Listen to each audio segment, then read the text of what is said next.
What was the best book that you read last year?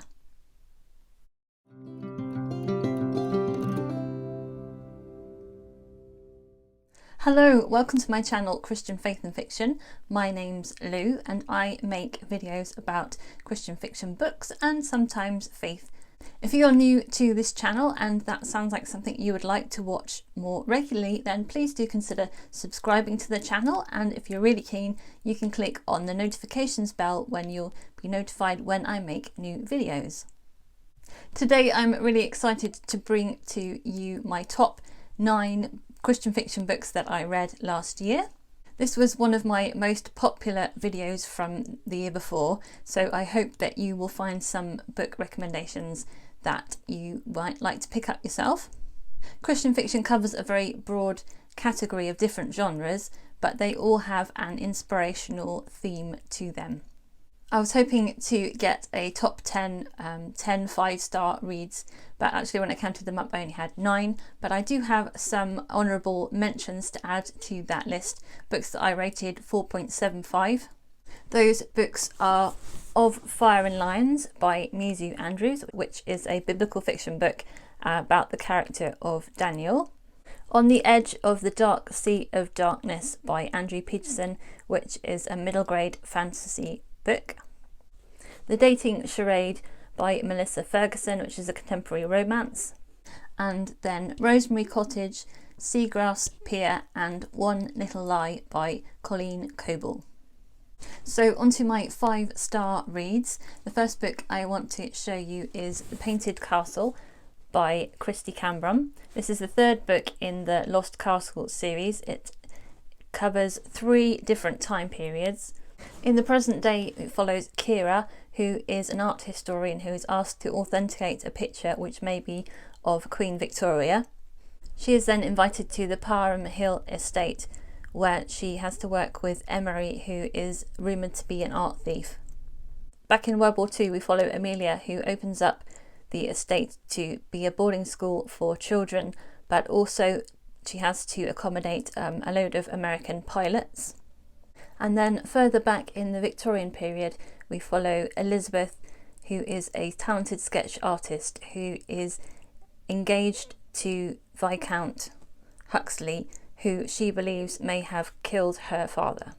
Kristy Cambron did a really great job of playing the different stories off against each other. Many of the chapters ended with a big reveal or a kind of twist or something happening that made you want to continue with that particular story, but then it would throw you into one of the other stories and then the same thing would happen with that one, and so it drew you on through the whole book.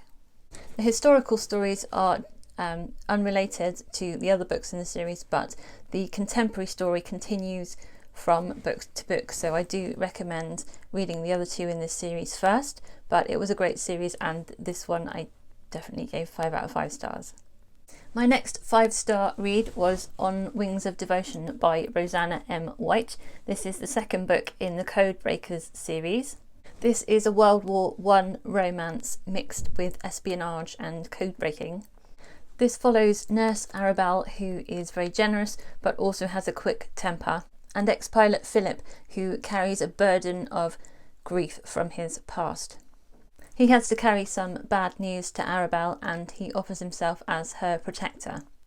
In the background to this romance there is an undercurrent of spies and espionage, and all the characters find themselves getting caught up in this war of spies. The story drew me through the book from beginning to end. I loved how unusual all the characters were and the chemistry that was between them, and I loved the romance and the suspense equally in this book. The 3rd great book that I read was Cry of the Raven by Morgan L. Busse. This whole series, it was really good, and this one really capped it off at the end. The series follows Lady Selene, who is a dream walker. She has the ability to go into other people's dreams and affect them and change them. She finds out that her family has used this gift to assassinate people, and that's how they have made their living, but she is not sure that she wants to do that. She wants to find another way and find out what their gifting was originally intended for. This book brings all of those kind of storylines together that have been working throughout the series. This concluding story is more like an epic fantasy than the other ones. It follows multiple perspectives and characters throughout. Each of the characters comes into their own and into their own gifting, and we see them facing their greatest challenges and fears. The tension is really ramped up in this last book, and there is a sense of danger throughout the whole thing. I found this a thrilling and satisfying conclusion.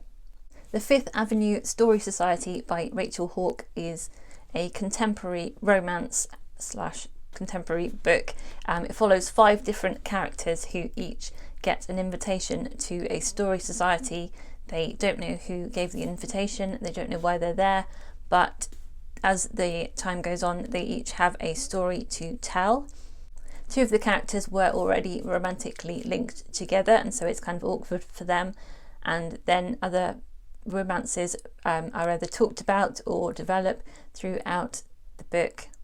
Throughout the story, we get to see the characters as they reveal themselves to us and to the other characters in the story. They've all made difficult decisions in the past, and some of them need to be addressed right now. There is a romantic plot within this book, but it's not all about romance. It does have some Christian content, but not all the characters are Christians. Rachel Hauck is a very popular Christian fiction writer, but this is the first book that I have read by her, but I definitely would like to pick up some more in the future. The London Restoration by Rachel McMillan is a romantic suspense novel. This follows Diana and Brent, who got married very quickly during the war. They were then separated, but they longed for the time when they could get back together after the war finished. However, things don't go as planned, and they are both carrying secrets which they either cannot or will not share with each other. As they begin life again, they are drawn back together by a mutual love of London's churches, as well as an enemy agent called Eternity. I listened to the audiobook of this one and thoroughly enjoyed it, and I was particularly happy to hear a British accent for Diana. The main characters were complex and really showed the difficulty of people coming back and settling down again after the war. Even the side characters were nuanced. The book has a strong emphasis on relationship, and I enjoyed reading a romantic suspense book in which the couple involved were already married. The mystery is secondary to the characters and their relationships, but it was still intriguing and fun to follow. There is an element of faith that goes throughout this book as the characters wrestle with their experiences from the war. I also listened to the audiobook of In the Shadow of Croft Towers by Abigail Wilson. I loved this Christian-friendly, clean, historical romance and mystery set in the Regency period in England. It follows Sybil, who takes up a companion position at Croft Towers, and on the way there her coach is attacked by highwaymen. When she gets finally to Croft Towers, she finds that one of the guests at the towers is one of the highwaymen that held her up. Everyone at the towers has their own secrets, and she is trying to find out her own true identity. I love the character of Sybil. She was resourceful and brave and not afraid to break conventions to help those in need. The romance was compelling and the mystery had lots of twists, which I really enjoyed. I also listened to the audiobook of Dust by Cara Swanson. This is a contemporary fantasy. This book follows Peter Pan, who is stuck in 21st century London with Tiger Lily, and they are being hunted by the Lost Boys. He is searching for Claire, who is a girl who is his only hope of getting back to Neverland. Claire is trying to search for her brother Connor, who apparently was kidnapped several years ago. She also wants to know why her skin keeps producing an unexplainable and dangerous dust. I loved seeing the characters from Netherland in a contemporary London setting, although they still talk like they would have done like 100 years ago. The Christian themes of light and shadow were strong, as were the inner themes of pain and joy. The climax of the story hit me emotionally in that way. I felt it was really powerful. The narrator's performance was dramatic and sometimes a little comical with the accents that she gave to the Neverland characters. I really want to listen to the next book in the series as soon as it comes out. Then in December I listened to 12 Days at Bleakly Manor by Michelle Griep. I love the story, which reminded me of a combination of Charles Dickens and Agatha Christie, which are two of my favourite authors, and I really enjoyed the character references to Dickens's Bleak House. I love both the mystery element and the romance, and the Dickensian Christmas themed and all the references to the 12 Days of Christmas. The festivals, not the song. Spiritual content was good and the characters developed really well as they dealt with things from their past. So this was a really enjoyable Christmas story. And my final 5-star read of 2020 was The Nativity Story by Angela Hunt.